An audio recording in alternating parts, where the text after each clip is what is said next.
Good evening, everyone, and welcome to Comic Relief, the new weekly talk show for everything comics to kaiju and anything else in between. If you're watching on YouTube, we stream this show live every Tuesday at 8:30 p.m. Eastern Standard Time here on twitch.tv/ITSXNDR, that's It's Xandr. And you are encouraged to join in on the discussion in chat. We are your hosts. I'm Xandr. I'm Jagger. And welcome to Comic Relief. Tonight we are covering the latest in comic news.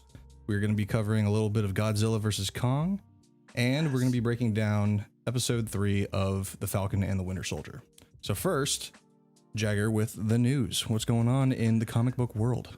The news adjusts imaginary papers. A lot of the news has been really centered around the Restore the Snyderverse hashtag, and it's now the largest trending media event in history. Like before it was Infinity War was the all-time with like 1.1 million, and in one day Restore the Snyderverse became retweeted and talked about 1.6 million times, which That's is huge. Absolutely wild. It's insane. In one day. But there's been so many different other people who were involved or not even involved with the original project who have stepped up, and it's like, I side with Zack Snyder. You've got Ben Affleck, Joe Manganiello, who played Deathstroke, Ray Fisher, Ezra Miller, Gal Gadot. Christopher Nolan has stepped up and said, I stand with Zack Snyder. I want to help him with this. Warner You Brothers even had people finally... like Kevin Smith. I saw Kevin Smith was backing that as well. Oh yeah, absolutely. Kevin Smith was backing him, so like you already have all of his whole studio on board. Ayer is on board with him because he wants his release, his cut of Suicide Squad to be released. Yep. Even people like from Marvel Studios are backing him. Like Kevin Feige even said what Warner Brothers did to Zack Snyder was messed up. Yeah. That shouldn't have happened. Honestly, I would be more worried about our projection numbers if the Snyderverse had actually happened. I mean, he said in some ways he's thankful that it didn't, but still, the fact that he did, that they came forth and said that about Zack Snyder is insane. It's incredible. Yeah. Let me see. As far as Justice League news goes, Warner Brothers finally released the reviews and numbers for the Snyder Cut, and it was world shattering. The number of streams on day one, they haven't released an official number, but they said it was the highest that they've ever had for any movie in Warner Brothers history. Holy. But they're still not giving any leadway to whether they're going to actually restore the Snyder movies or not. Yeah, they're very stubborn on that point. Yes. AT&T has said that their checkbooks are open. They've immediately said to Zack Snyder, hey, we're keeping the door open for you. If you want to do this, the door is open at AT&T. They would have to figure out some of the logistics, but I think they could probably weasel their way in there and do something big. That's pretty dope.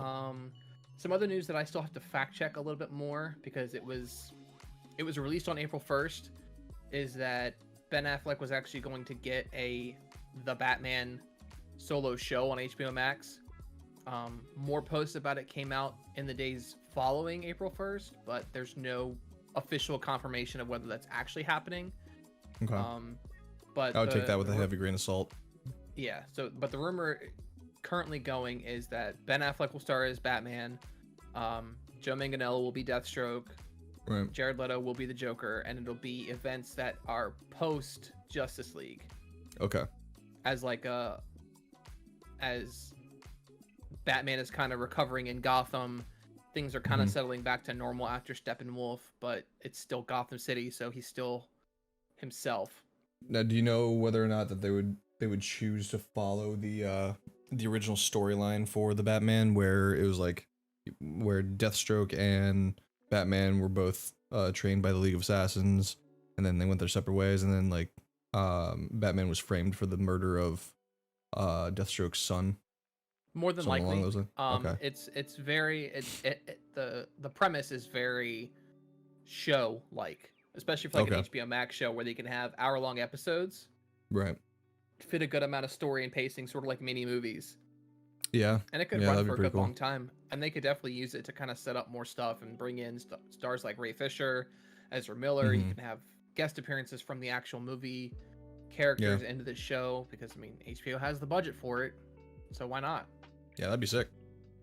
Let's see. Okay, aside from Justice League, Image Comics now has their first adaptation coming to Netflix, Jupiter's Legacy. I heard about that. They've released the first official poster for it. I'm interested because Are you very familiar with that one? not very familiar, but Okay. it's very much like, so think of the Incredibles, Okay. but the kids were little shits. Like the kids Okay. are awful. Like their parents are these super amazing, well-renowned, known heroes. But the kids are kind of like, the son is an anti-hero and the daughter is more like, meh, I have powers, but I'll do whatever the fuck I want with them. Okay. So it's like So it's almost like a reverse Runaways kind of thing. sort like- of, but think of it really exposes heavily into like the generation gap of things. So like Okay. think of the parent superheroes as we would call the boomer generation, and then Right. the kids are in millennial Gen Z generation. So like the difference in Okay. values and how you handle things. Right. The Okay. parent superheroes want truth, justice, in the American way, and the kids kind of just want equality and their own things. Some of them are being Mhm. selfish. Some of them are like, yeah, justice is cool, but I'm going to do it my way, not your way, because your way is kind of messed up. Yeah. Or old fashioned. Let's see what else we have. We got the trailer for Batman: The Long Halloween, which is Yeah, I a new saw that. animated feature. Jensen Ackles, who voiced the Red Hood in Under the Red Mm-hmm. Hood, is now playing Batman. Which is awesome because I didn't one awesome. Halloween he actually dressed up as Batman. Yes, he was dressed up as Batman one year, and for one of the Supernatural cons, he dressed up as the Red Hood. That's sick. So he's a I big love fan. Jensen Ackles. Oh yeah, he's great. Let's see what else Makes do we me think have? of my favorite meme of him too is you've yeed your last haw. Yeah, that's an actual line from Supernatural. Yeah. Oh my God, I need shout to out catch up on Dean that. Winchester. Oh yeah, it's good. The ending kind of just threw me for a loop. It was wild. Yeah, Danute. Shout out to Dean. Also, Danute, thank you for the follow right before I went live. I appreciate that, man. Yeah. There was a leak from Funko that we got some Shang-Chi and the Legend of the Ten Rings pops coming, and Let's they go. revealed Razor Fist and the Great Protector. Okay, I will say as this pops. right now. As an Asian American, I am so stoked on Shang-Chi being a thing. Like that's one of the reasons why I'm like super stoked on the new Mortal Kombat. But then now Shang-Chi, like we're getting some representation out here now. Let's fucking go. So the pops that got leaked, and they're actual physical pops, they're not like design sketches, like they're in the box and everything. Oh, really? We got 2 different versions of Katie, 2 different versions of Shang-Chi, 2 different versions of Wenwu. We have a Death Dealer, Jiang Li, Razor Fist, Xia Ling, and the Great Protector, which looks dope. Ooh, you're gonna have to send me those. Yeah, I gotta see that. Because I know the Mandarin's gonna be playing heavily in that. Yeah, I'll actually just send it to you on Twitter right now while I have it up. Okay. There's that. Next up, we got, since our last episode, we got the first trailer for Loki. Yep. Which I think we'll do a full episode on that, but I'm kind of iffy on it because it seems very Legends of Tomorrow meets Loki. In a way. So I'm a little skeptical on it. I think it could be good, and I think it'll do right to set the big plot hole that they left hanging in Infinity War. Mm-hmm. Where Loki takes the Tesseract, thus creating like a bunch of splintered timelines that they never addressed. Yeah, well, that's what makes me super excited for it, is because like even before, like long before the Marvel Cinematic Universe, one of my favorite movies was Donnie Darko. Oh, okay. And how they talk about, like, basically they touch on it very lightly, but if you look more into it, it opens the door to so many things. One being like time travel and branch timelines and alternate realities and all this other stuff. And that just kind of sent my brain like haywire. I was like, this is fucking amazing. This is a thing. I want to learn more about it. And then you know, movies like Interstellar come out, and like and even Frequency when I was a kid with Dennis Quaid. Oh, Dennis Quaid. That whole that was a good one for him. like those movies kind of like set the bar for like alternate realities and time travel and all this other stuff. And then now we have Loki coming out where that's basically all it's about. And I'm like super stoked on that. But I do get what you mean, where it could potentially feel a little campy, I guess. Yeah. With that Legends of Tomorrow kind of vibe. I think it's going to be a little bit muted from Legends of Tomorrow. Yeah, I think it'll take more of a serious tone. Yeah. The look at some of the effects when they go into these different timelines, it looks incredible. Yeah. So let's see other notable news. What else do we have? New trailers for Black Widow, which will be coming out in June. And final piece of news, which actually leads us into our next topic: Godzilla vs. Kong broke $300 million worldwide, which actually breaks the pandemic era box office record for most tickets sold in theaters during the pandemic. Damn, that's wild. Pretty great. So speaking of, so you saw Godzilla vs. Kong. I watched it. In fact, I got my daughter to watch it with me.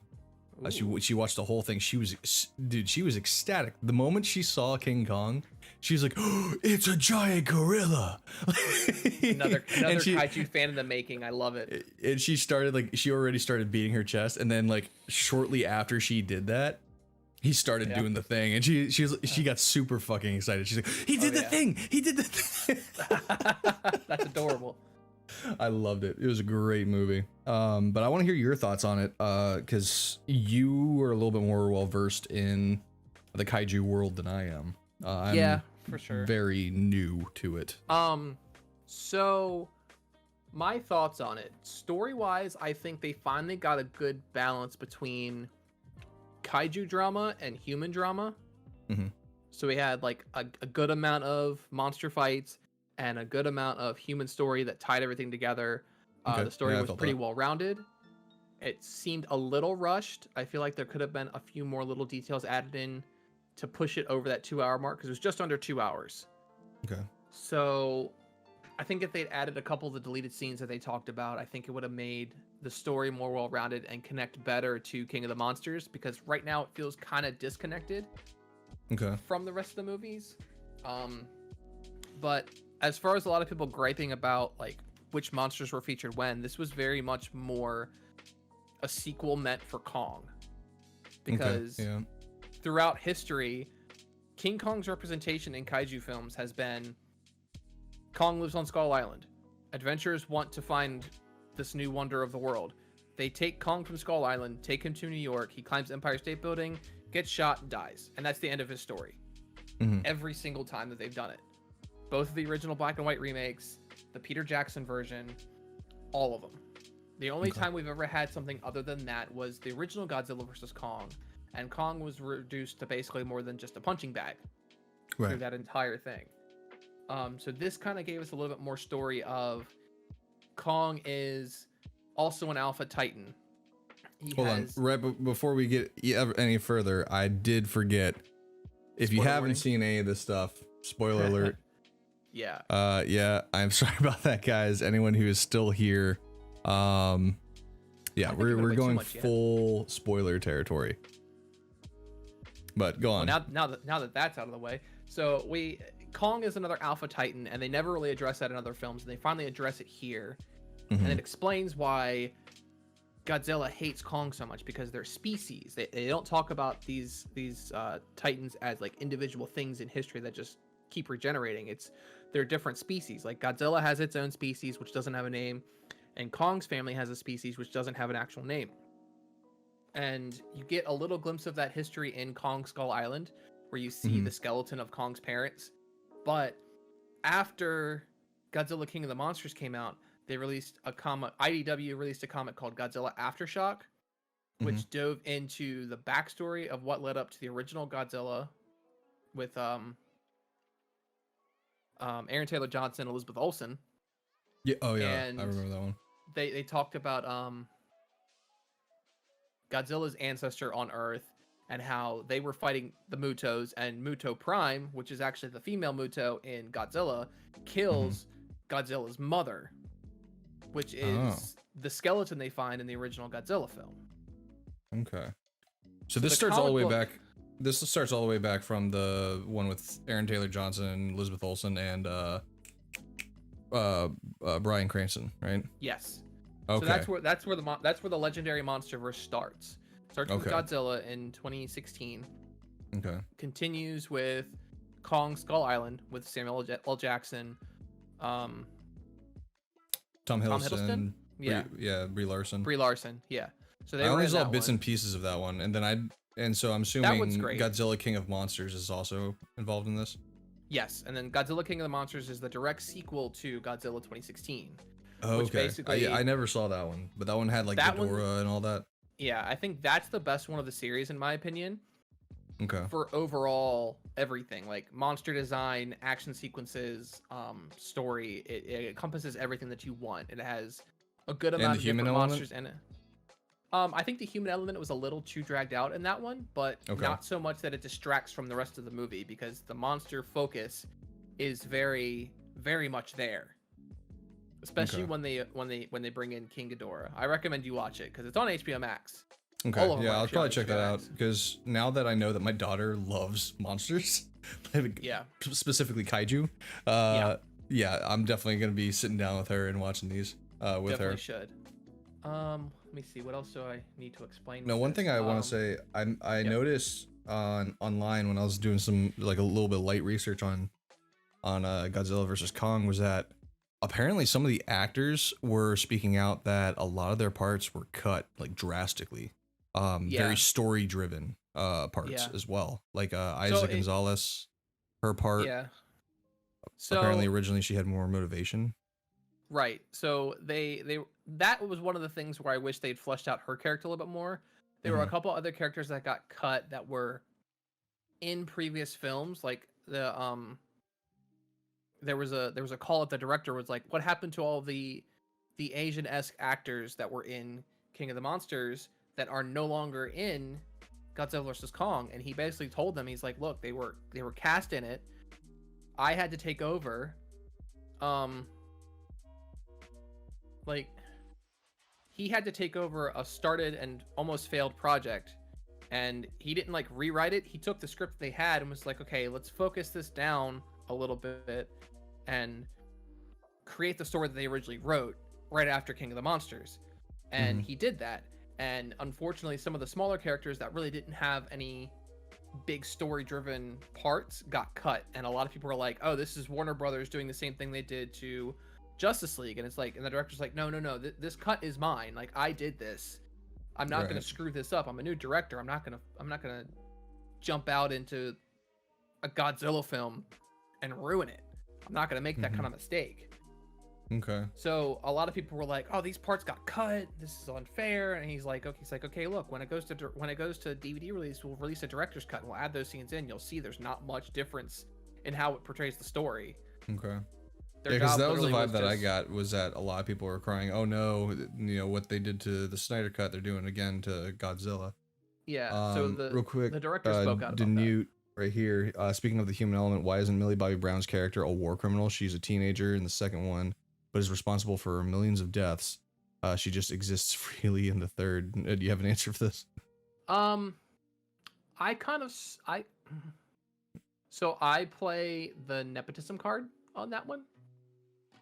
Her father ends up becoming a chief executive at Monarch following King of the Monsters, because she should be a war criminal, because she willingly followed her mother in releasing the monsters to supposedly restore balance in the world. And then she draws all the monsters to Boston and essentially just destroys all of Boston because she was like, "I think this will work. Let's do this," and completely obliterates Boston. But yeah, that's a very big plot hole. They don't really explain how they got from the end of King of the Monsters, where Boston is destroyed, Godzilla is king, and then now Millie Bobby Brown is just a regular-ass teenager going to school listening to kaiju podcasts. It doesn't translate at all. Yeah, considering I haven't seen that one yet, I'm like, oh, she did that. Yeah. Oh fuck. I recommend watching it for sure. Yeah. It'll explain a lot more of why she's such a focal character, and why the dad is where he is. Okay. Kaiju. Yeah, because I think I remember seeing like the first little bit of King of the Monsters, and then like something came up, and I had to like go or do something or whatever. Yeah, But I definitely want to like flesh out the whole series now, because I really enjoyed Godzilla versus Kong. That was amazing. Yeah. So I would start with 2016 Godzilla. It's a little bit slower than the rest of them. Like after watching, yeah, I think Godzilla I saw that vs. in Kong, theaters. It seems so slow in comparison. Like even King of the Monsters seems a little bit slow in the action scenes compared to Godzilla versus Kong, which is like the biggest thing that I have. The biggest saving grace for Godzilla versus Kong is the speed of the monster fights.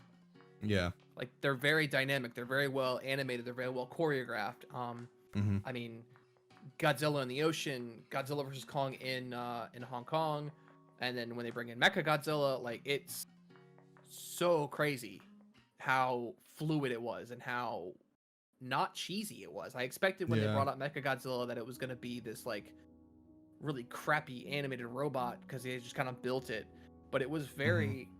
It was actually the whole scary. Mecha Godzilla thing was really well done. Yeah, I was impressed. Danute over here, I was just dumbstruck that she was driving around in stolen vehicles with no repercussions. Danute's over here like, someone get their kid. Someone get their kid. Whose child someone is control this child. She stole my Hummer, and she is driving and destroying cities. And why is no one stopping Also, her? was the New Zealand kid also in a previous film? No, he's new for this one. Okay. So I think he's just a friend from school when she got back to her normal life. Okay. I thought it was funny because we watched the Christmas Chronicles 2 this past Christmas, and he was like the bad elf or whatever, and instantly my daughter was like, "Oh my god, it's the bad elf!" Yeah, I said the same thing. I'm like, she's like, "Where's Santa?" Where's Santa? Oh my god. That's good. Although I love that Kurt Russell is Santa. If anyone here hasn't seen the Christmas Chronicles, it's the first one's one of my favorites. The second one was kind of they're pushing it with the second one. Yeah. But no, Mecha Godzilla. I was actually really surprised at how well that kind of played out, because I remember seeing like the OG Mecha Godzilla. I'm like, how are they gonna fucking pull this off? You know? Yeah, they pulled it off very, very well. I was very impressed with their design for Mecha Godzilla. And going back to the speed of the fights, I think if they had taken the speed of the fights from Godzilla vs. Kong and incorporated that style into King of the Monsters, King of the Monsters would be the perfect, like the epitome, golden crown of monster movies. Okay. Of all time. Like, because the story for Godzilla King of the Monsters was phenomenal. Start to finish, it goes into the rivalry between Ghidorah and Godzilla. It brings in Mothra's role. It ties in the human elements of Monarch. It's great. It's phenomenal. And if the action sequences were a little bit faster in like the city, and don't get me wrong, the action sequences in King of the Monsters are great, but if they were like they were in Godzilla vs. Kong, it would be perfect. So when you say the speed for the fights, were they like, did you feel they were too drawn out? Or... No, they just weren't as dynamic as they could have been. Okay. So like, you know how they did, like, you had Godzilla would get hit by Kong and you'd immediately see a tail whip. Uh-huh. Those kind of reactions don't happen in King of the Monsters. It's like Godzilla comes stomping in all slow, Ghidorah comes charging through, they're fighting, atomic breath, lightning strikes. It's more visual effects than actual fighting. Okay. So it was almost more it was almost more like, you know, you get punched and then you're taking a second to, you know, get back to reality after getting punched so hard, and you're coming back, and it's like, but that happens like each time, rather than there being more reactionary fights where it's like like you get hit and then you immediately just follow up with a fucking like you said, tail whip. Exactly. Okay.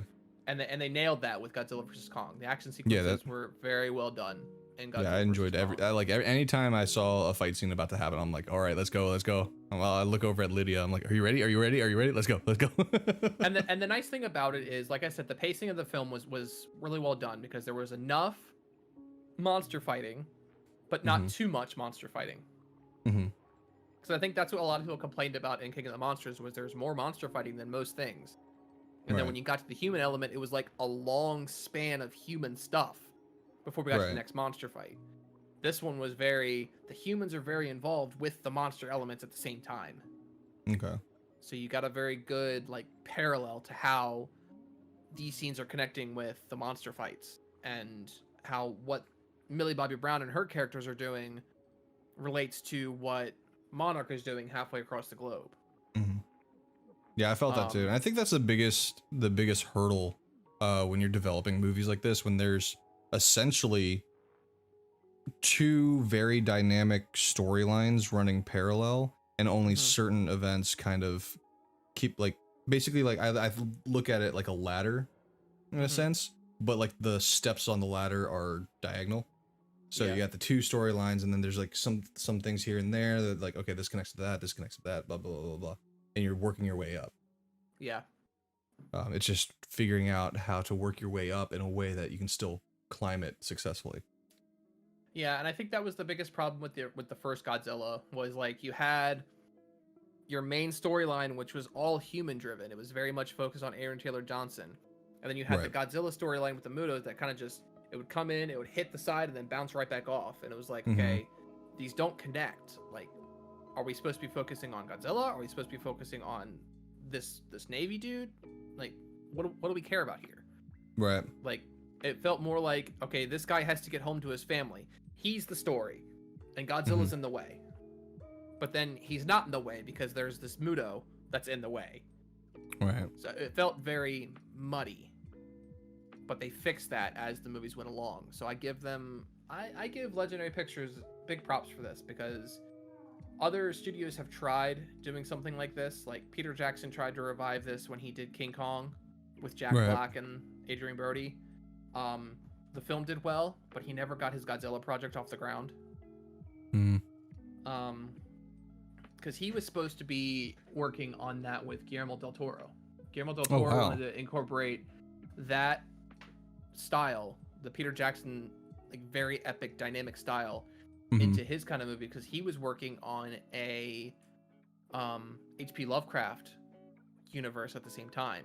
Ooh, that would be crazy. He was going to do At the Mountains of Madness with a tease for Call of Cthulhu, where monsters are a thing, and the H.P. Lovecraft universe is also parallel to the kaiju verse. So, like, King Kong, Godzilla also exist in the same universe that Cthulhu does. Holy shit. It was an insane idea, and it never got off the ground, and I don't know why. Del Toro never actually went into details for it. He just kind of got put on other projects, and the idea got shelved. I feel like at that point, that's more of like and probably at the time, probably money. Like finding the right studios that had the ability to pull off the kind of effects that they're looking for. Finding a studio that would have had the patience to deal with those two directors, because from what I understand, Peter Jackson is a nightmare to work with. I've heard that too. And then just the sheer magnitude of a project like that, it can be daunting on a lot of people. I'm sure. I think if they tried to do it now, they could totally pull it off. Oh, absolutely. Because now it's like, from a cinematic standpoint, we are conditioned to very, very spectacular feats of cinematography.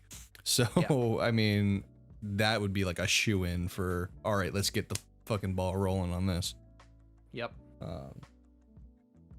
But yeah, all in all, I give Godzilla vs. Kong an 8.5 out of 10. Okay. Okay. I think if they had extended a little bit more with the storyline, we could have maybe like a 2.5 hour movie. Yeah, give it a 2.5 hour movie instead of like an hour and 45. Could have had a little bit more explanation on the history of like the Hollow Earth and all that stuff. But I mean, all in all, it was still it didn't seem too drawn out. It didn't seem too watered down by one element or another. So 8.5 out of 10. I feel is a fair assessment. I feel that's fair, yeah. As someone who didn't really know much about the kaiju verse at all, I enjoyed it absolutely, like 110%. So yeah, and that's one thing I do like is that it doesn't alienate people who don't know, because like you were still able to watch it and enjoy it from start to finish without having seen the other films. Yeah. But me as a fan, we'll say fanboy for sure, who's seen all the other films and read the comics and done the research and all that stuff on it, like it's such a great film as well. So it's like I think everybody can get something out of the film. It's not exclusively for people who follow the kaiju verse, and it's not specifically for people who just want to go see a movie. It's got something for everybody. Yeah. All right. Well, let's move on to our last little bit here, episode 3 of The Falcon and the Winter Soldier, which everywhere I'm seeing has gotten the best rating out of all 3 episodes so far. It's incredible. For a good reason. Episode. I absolutely love it. It was great. I mean, immediately I was excited as soon as I saw the title of it. I pulled it up on my computer. I'm like, oh, Power Broker. Oh no. Yeah, so I saw that. I'm like, wow, okay, way to fucking spoil things right out the gate. Well, I mean, they've been teasing it for a while. But I mean, shit, right out the gate. Zemo in the club is meme content forever. Yeah, absolutely. Okay, Zemo in the club gives me life. Absolutely. That's gonna be my go-to move every time I'm like at a party dancing. I'm just gonna bust out the Zemo. Everyone do the Zemo. But I mean, we immediately start with the fucking prison break. I mean, Bucky's sitting there explaining to Sam. Well, that was a little bit. That was a little bit after. Well, yeah. We had that little bit with New Cap. Oh yeah. Which New Cap. So I want to start this off by saying I actually was today years old when I realized that Wyatt Russell is Kurt Russell's son. You didn't know that? I did not. I had no fucking clue. And now that I know that, I can't unsee Kurt in Wyatt. Like I'm just like, yeah. I'm just like looking. You can see a lot of the same nuances in him. Yeah. But and there's definitely there's definitely a similar acting style as well, especially in that first bit where he gets spit on by that German dude, and he like, I think the voice crack is purposeful. Yeah. To kind of like clean, but he's like, do you know who I am? And I'm just like, you want to like say it with your chest a little bit more there? Yeah. Not like a country club son where I was like, do you know who my father is? Yeah. My father's ego, damn it. Yeah. But it's like, it's almost like, okay, we get it. You know, you have a temper issue, but also you seem a little unsure of yourself here too. Yeah, he's not a confident Cap, and you see that, and he tries to compensate for that with the aggression, and it's showing. And I think Battlestar is starting to see it a little bit more too, because he's just like, oh, hold on, let's take a step back. Yeah, which I think there's going to be a huge divide between him and Battlestar later on in the series. For sure, I see that coming up. But yeah, so after that we get the prison break scene, and it's done in a very comedic way, because it's very typical. We gotta bust out the bad guy. Yeah, I forget what that there's like a term for that form of cinematography where the character is explaining the situation as it's kind of playing out.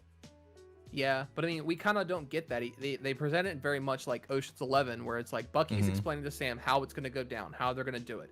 And then as soon as he's done explaining, in walks Zemo. He's like, wait a minute, you already did that? Yeah. What the hell? Yep. He's like, hold up. Oh, I didn't agree to this. I didn't agree to this. I didn't agree to this, but here he is. And now Zemo's joined the team, and honestly, he's great. Yeah.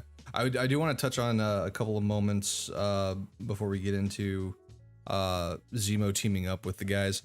So one, there's that little like teaser for the GRC. I already forgot the name of it, like the actual name of the new like government organization that's trying to kind of get the world back on track. And They're there's trying some to fill the vacuum that was Shield. Yeah, it's weird though because they're like they spoke of borders around the world and stuff like that, and the way that they went about it, it almost hints at the fact that globally borders have changed after the blip. Like what was, say, Germany is no longer just Germany. There's like there could be completely different countries. That leads me to believe, along with, this is kind of jumping a little bit like towards the very end where Zemo mentions that he heard about Sokovia and is basically wiped off the map. What if Sokovia was reformed with a neighboring country and is now, drumroll, Latveria? I knew that's where you were going with it, and I'm excited for that. Whoa, what if, dude? Doctor Doom, we're gonna get Doctor Doom. I think I think they're gonna explore that whole borders thing. I think that's a kind of a tease up into Shang-Chi. Yep. Because I with them going into the 10 Rings, it's gonna dive into like warlord type territory. So I think they're gonna kind of go into some events that happened during the blip that affected like the Asian countries and that side of the world, and it's gonna give us a glimpse of like how things happened during and directly after the blip was. Like during the blip and directly after the blip. Yeah, I would assume on that end, I want to say like it'll be part, looking at how the blip affected the the Asian side of the globe, as well as, so the 10 Rings was a organized terrorist group for a long time now, and we'll see how the blip affected them, as well as Shang-Chi's kind of their ancient ways, and they've been doing stuff for forever, how it affected them, and then how it all kind of it will start out like looking at all these different aspects, and then they'll finally clash at some point. Right. It'll be very interesting to see that, because from to this point we've only seen things from like a Western civilization kind of aspect, and we're finally going to get the Eastern side of the world. Yeah, we're finally expanding this world, even though we've already touched on outer space. Imagine we touched on outer space before getting to the other side of the hemisphere. Another thing about with Zemo in prison, I like the callback to the Captain America Civil War music whenever there was those interactions between Zemo and anyone else, as well as the book he was reading, because he said he was reading Machiavelli, but it wasn't just Machiavelli, it was Machiavelli and Da Vinci, which I think, bless you, thank you, I think it could be a subtle nod to a potential silent partner that Zemo was working with behind the scenes. I don't know. I'm just gonna throw it out there right now. Arnim Zola. That's my guess. Could be. That's my guess, because back to where we left off, when Zemo's broken out of jail, he's showing them his car collection because he's rich as fuck. He has Red Skull's car. If you pay attention, he has Red Skull's car, which was given to Arnim Zola at the end of Captain America. There's just little things here and there that I'm trying to piece together. Plus, in the past, I believe it was actually the Russo brothers who had mentioned they would love to see Zola come back a third time, fully fledged out in his android suit with the TV screen belly. Like, I feel like that would be sick. And I think we're getting to a point in the Marvel Cinematic Universe where things have been pretty nutty already, and they made it work. I think they can make TV screen belly Zola work, and I'm totally excited for it. I really want to see it. Absolutely. Some other little things that we get when we bust Zemo out of prison. He actually tells Bucky and Sam, he's like, "Yeah, I'm a Baron." So it's like he actually alludes to his actual name, Baron Zemo, from the comics. You get the first look at his comic accurate purple mask with the hard plate front, sitting on the seat, and then they hop into the jet and they go to Xander's favorite place that he's been talking about since we started theorizing about this, Madripoor. Yes, sir. We get Madripoor. We get the Yep. Princess Bar, which is frequently visited by Logan, Yep. aka Wolverine. If you didn't already know that. I hope you know that. Yeah, there's also the monkey logo, which actually that logo is well done. They touched it up from the comics, but that was the bronze monkey bar, Yep. which is also another notable place in the comics. I would pause that scene too. I'm like pausing, playing, trying to see if there's any characters in the background that I could potentially see. I didn't really catch anything, but I was also kind of like working on design work while I was watching it too. So I wasn't really watching with a keen eye. I had one eye on this monitor and the other eye on the other monitor, so I was just like cross-eyed like crazy. But no, it was a really nice little opening to Madripoor, and they definitely touch on the fact that Madripoor is kind of split. You have Lowtown and Hightown. Yep. Lowtown is kind of, you know, where all the low lives and thugs and basically where you're gonna find the most information. That's where they're. Yep, that's where they're at. And then Hightown is, you know, high class. You know, the rich folk of Madripoor. Another nice touch is Madripoor in the comics is supposedly kind of in and around the same area as like the Philippines, and that opening song is actually a very well-known Filipino rapper. So that's a nice little nod to that. I think the line that Sam says right before they get to Madripoor is funny. He's like, "What's up with Madripoor? You talk about it like it's Skull Island." And this episode came out like 2 days after Godzilla vs. Kong came out. I just thought that was funny. That was a nice nod to that, which I thought it was kind of fitting that we decided to touch on episode 3 and Godzilla vs. Kong today. Anyway, so see, look at that, look at that, it's all connected. It's all coming together. Yeah. Now, sorry, so we get to Madripoor. Him mentioning that though, I would love to see at some point in the MCU they introduce the Savage Lands. Oh, that would be cool. Oh my god, that would be cool. But yeah, so we're in Madripoor. They have their disguises. Well, Sam has a disguise. Yeah, Sam has his disguise. Well, I mean, they're all pretty much disguised for the most part, but more so Sam. Baron Zemo's playing himself. Yeah. Bucky has to play the Winter Soldier for one more time. And then we have Sam dressed as Smiling Tiger, who's actually a villain and was actually a member of the Thunderbolts at one point. Yes. I don't know too much about the Smiling Tiger, but that's pretty much the most I know. That and his costume was pretty wild looking. Yeah. Very. Also, very I kind of want to try that shot. What was it? It was like the heart of a cobra. It was like it said something about rattlesnake balls. I'm trying to find it actually.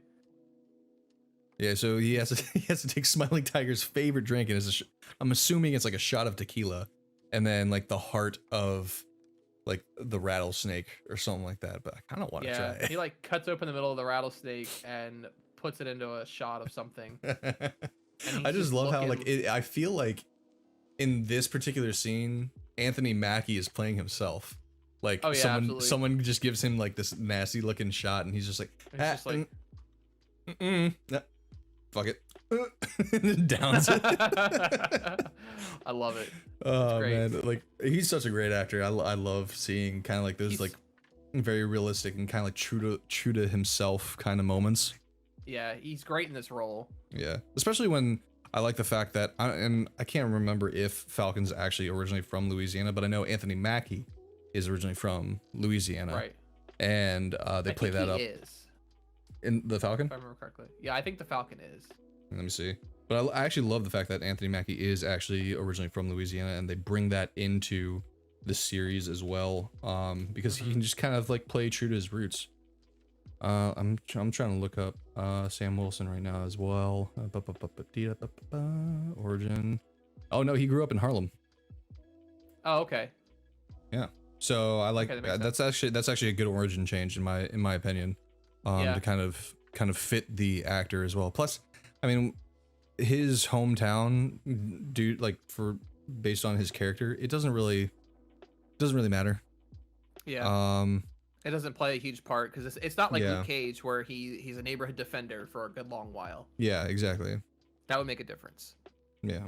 Another part of the bar scene that I love, the Winter Soldier track. Yeah. Oh man, I think that I'm sorry, Wonder Woman. That trumps the Ancient Lamentation Yeah. for me. It was good. That- It was because- well timed and Mhm. edgy enough that it brought a little spice to the scene. Mm-hmm.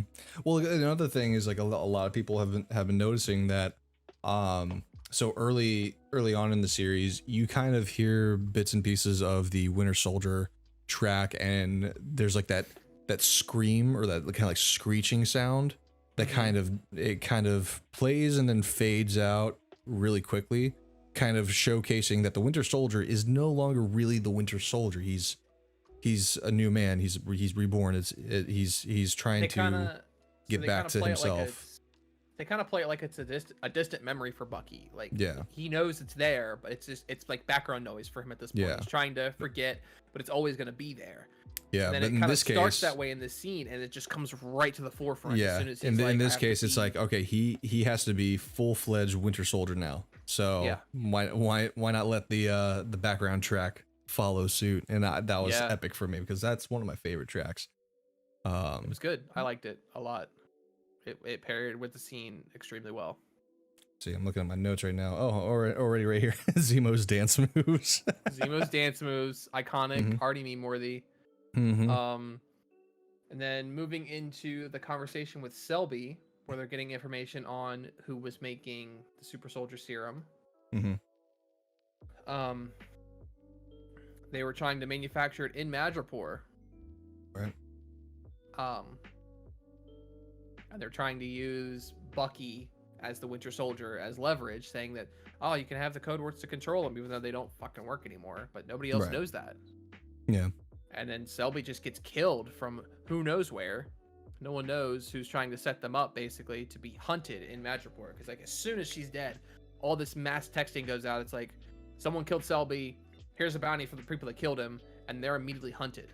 Mm-hmm. And that's when we finally bring in Sharon Carter. And we find out where she's been this entire time. Mm-hmm.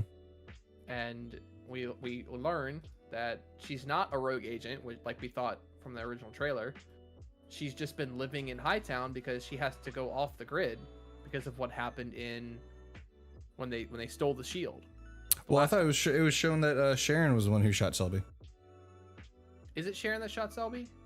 That's from my understanding, from what I saw. I'm not sure. I know Sharon's the one that shot at them when they made it to that alley, and then she jumps down and confronts them and tries to shoot Zemo because he costs her everything. Right. Basically, is the reason that she can't go back Yeah, to well, the States. how did she phrase it again? She said, "I stole the shield for your ass, so you could save his ass from his ass." Yeah. That I thought was kind of hilarious. But no, she was kind of like a guardian angel for them during that whole mission, because like she's seen in the bar when they first arrive, and then everyone's like, "Oh my god, is that the Winter Soldier?" Blah blah blah. And then she affixes her hood and walks out, and then you see that straight up tatted dude.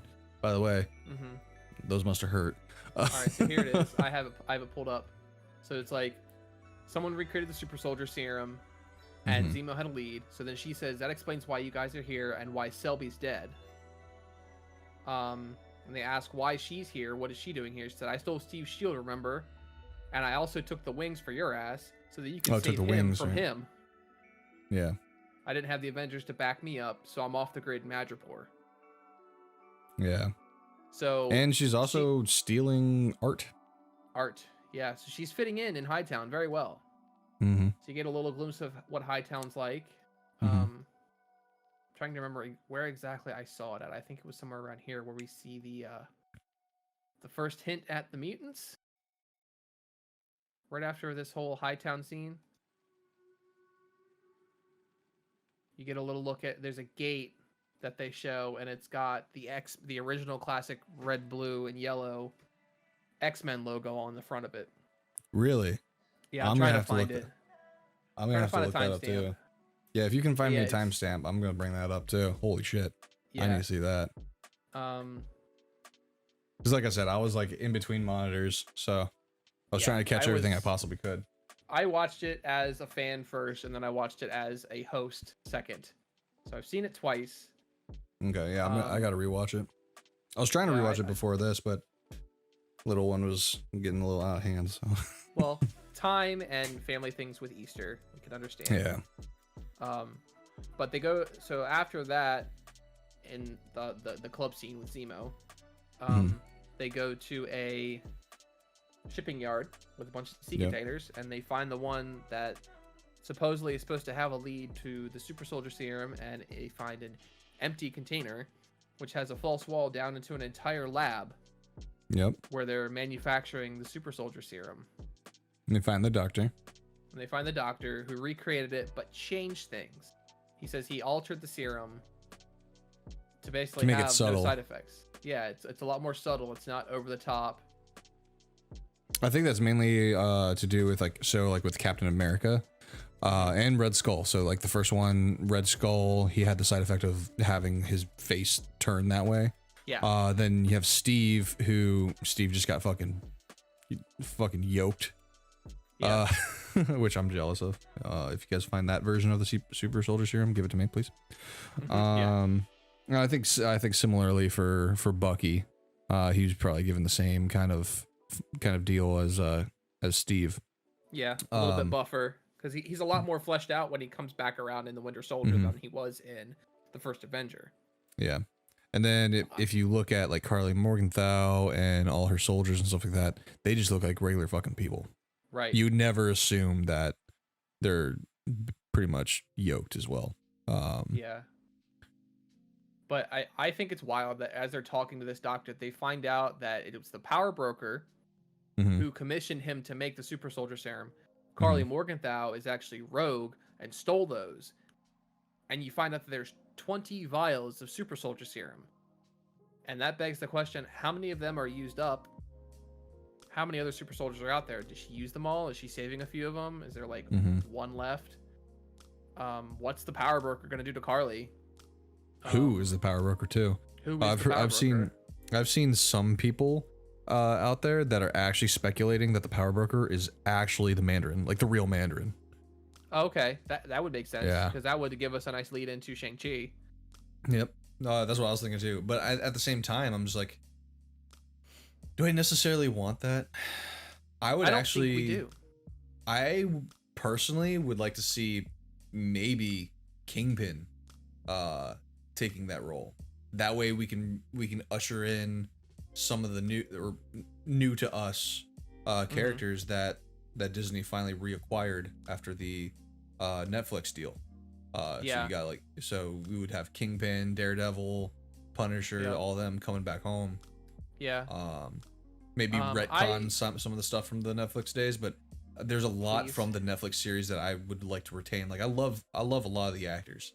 I love the casting for most of them, except for Iron Fist. For Iron Fist, I feel like it would have been much better had they not rushed it. I like a lot of the cast members, but I hated the writing. I hated the execution. Just there were glimpses of what could have been had they not rushed it. But because of as they've said, because of scheduling issues, because of this, that, and the other thing, we had to just kind of put it together. In my opinion, fuck that. Cancel the shit. Cancel it. I would rather you cancel it than give us shit. Yeah, honestly, I think to tie up some of the other loose ends, I think it'd be very interesting to see them bring Victor Von Doom as the power broker. Ooh, because we did mention Latveria. We mentioned Latveria. We did mention that. That's gonna be my thing too. I've been pretty good with my predictions so far, so I'm sticking with that one. Give us Latveria at some point in the series, with the whole because there was a scene in the trailers where, as Zemo's talking about, have you visited the Sokovian memorial? There's a scene where it actually shows him at that memorial in the trailers. What if the memorial is there, but it's not in Sokovia? It's in what once was Sokovia that is now Latveria. Yeah, I want that. I'd like Give it to me now.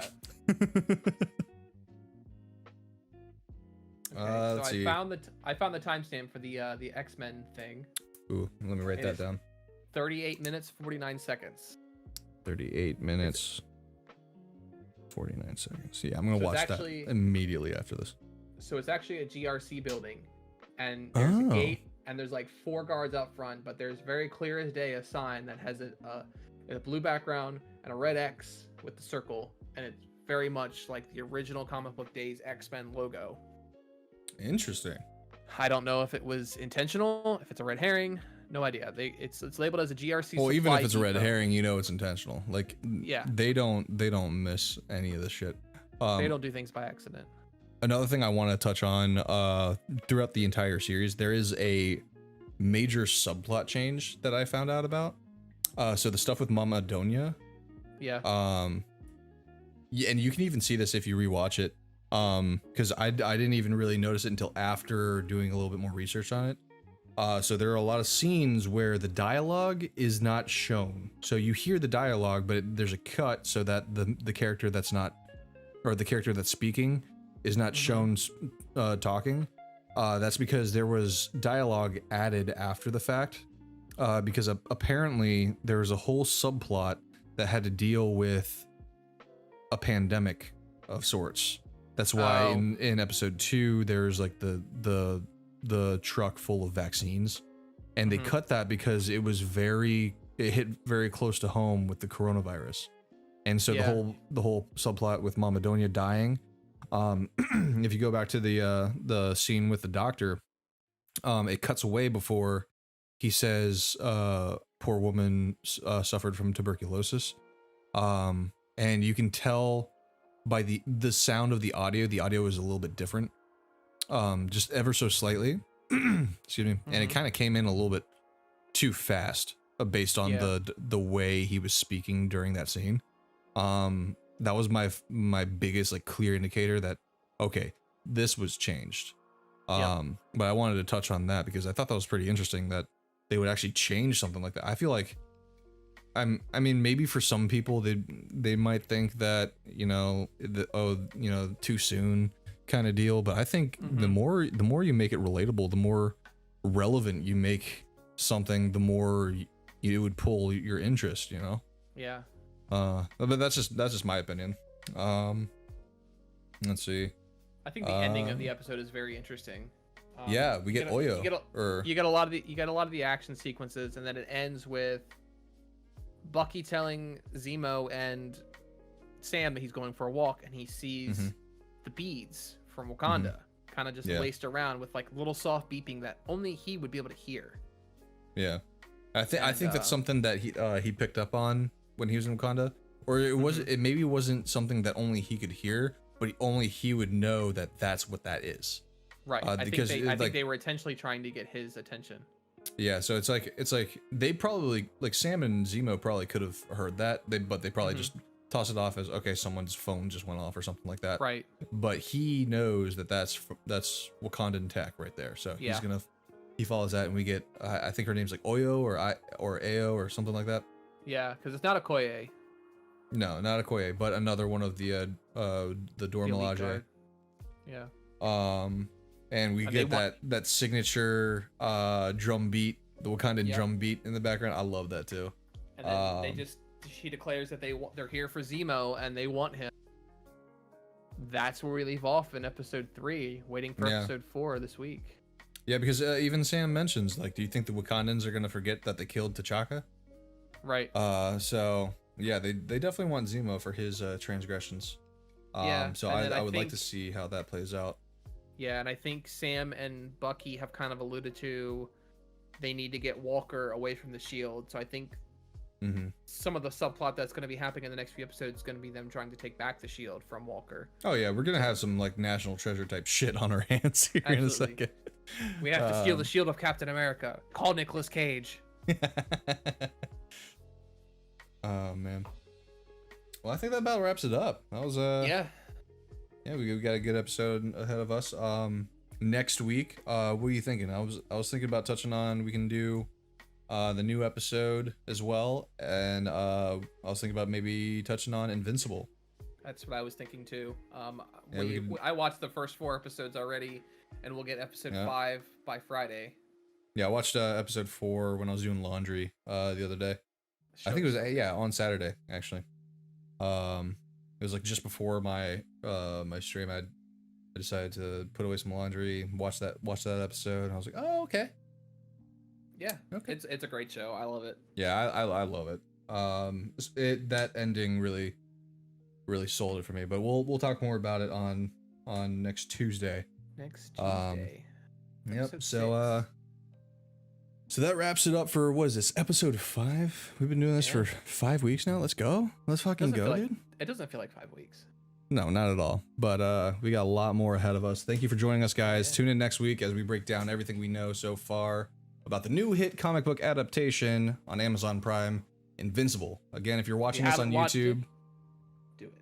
Oh yeah, that's right. If you haven't watched it, get caught up. There will only be 5 episodes by next week's episode, so we can all talk about it. If you're watching on YouTube, catch us live every Tuesday night at 8:30 p.m. Eastern Standard Time, right here on twitch.tv/ITSXNDR. That is It's Xandr. And don't forget the old YouTube song and dance, like, share, subscribe, all that jazz. So Help out the good night, algorithm. YouTube. Those of you on Twitch, stick around. We're gonna take a small break here, and then I'm gonna jump into some Overwatch for our little after party. So stay tuned for that. Good night, guys. Good night.